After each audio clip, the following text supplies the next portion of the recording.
नमस्कार, news track के Y factor में आपका स्वागत है। मैं हूं योगेश मिश्र। यह जान के आपको आश्चर्य होगा कि जब जब कश्मीर में कोई असमय आता है तो उस समय खीर भवानी कुंड का पानी काला पड़ जाता है। इसे आप धर्म से जोड़ के देख सकते हैं, इसे आप आश्चर्य मान सकते हैं, पर यह तथ्य सत्य है। इस तथ्य के सत्य होने की कई नज़ीरें हमें समय समय पर मिलती रही हैं। आम मान्यता है कि पानी रंग बदलता है जब कश्मीर घाटी आपदा से ग्रस्त होती है अथवा कोई आशंका होती है। 8 जून 2022 को दुर्गाष्टमी थी, जिसे धूमवती जयंती भी कहते हैं। सैकड़ों श्रद्धालु खीर भवानी को खीर चढ़ाने गए। उपराज्यपाल मनोज सिन्हा ने बताया कि सुरक्षा के सारे प्रबंध पुख्ता हैं। उनके प्रयास प्राणपण से जारी हैं। काशी हिंदू विश्वविद्यालय के छात्र यूनियन के अध्यक्ष रहे इंजीनियरिंग के स्नातक मनोज भाई हिमालयी समस्या से जूझ रहे हैं। नरेंद्र मोदी ने इस चुनौती का सामना करने के लिए गंगा तट के इस भूमिहार नेता को ही सक्षम माना। खीर भवानी मंदिर वर्षों तक सूना पड़ा था। वहाँ के मुस्लिम फेरी वाले, पटरी दुकानदार और फूल वाले बड़े व्यथित थे। हिंदू तीर्थयात्री के बूते ही उनकी रोजी चलती थी। इस्लामी आतंकवादियों से ये सुन्नी खोंचा वाले आर्त थे। वहाँ गर्भगृह में एक बांग्ला साधु विराजमान थे। श्रद्धालुओं ने उनसे पूछा, परिसर की स्थिति कब तक सुधरेगी?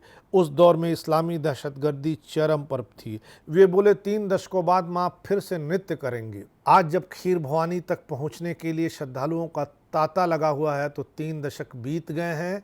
32वां साल है, यानी 32वें साल में लोग माँ खीर भवानी तक पहुँचने में कामयाब हो पा रहे हैं।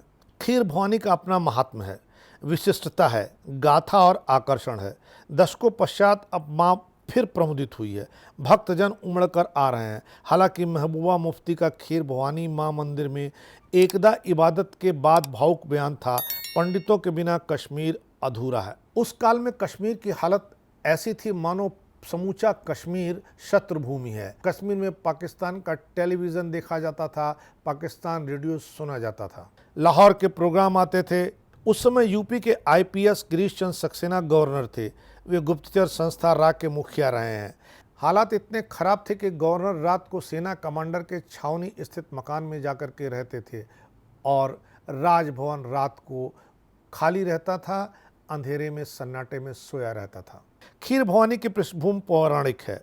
दशानन रावण की अपार भक्ति से महाराज्ञा देवी ने लंका में बसना पसंद किया था, मगर सीता हरण से रुष्ट होकर देवी महाबली हनुमान की मदद से वे तुलमुल ग्राम गांदरबल में एक पवित्र झरने के ऊपर बस गईं।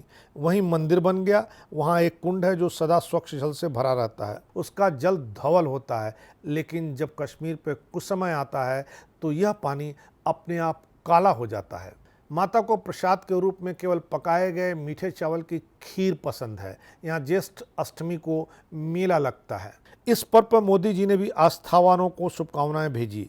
राज्यपाल मनोज सिन्हा को इस बात की आश्वस्ति रही कि यह मेला अगर संपन्न हो गया तो साफ है कि अमरनाथ यात्रा भी सकुशल संपन्न हो जाएगी। अर्थात माँ और भोले शंकर की अनुकंपा असीम है। फिर भी सवाल उठता है कि इस्लामी आतंकी द्वारा स्कूल अध्यापिका रजनी बाला, जो दलित थी, का खून होना, बिहार के ईंट भट्टा मजदूर दिलखुश पर गोली बरसाना, घाटी में हुई इन लक्षित हत्याओं और बहुत पहले से की जा रही हत्याओं को कौन मुल्ला मौलवी और कौन धर्म जायज़ ठहराएगा? और अगर धर्म के नाम पर यह लगातार जारी है तो जो लोग धर्म के ठेकेदार हैं उन लोगों का सामाजिक बहिष्कार करना चाहिए, जो उनके धर्म की आड़ लेकर के हत्याएं कर रहे हैं, आतंकवाद फैला रहे हैं, जहर घोल रहे हैं समाज में। इस बार इतना ही।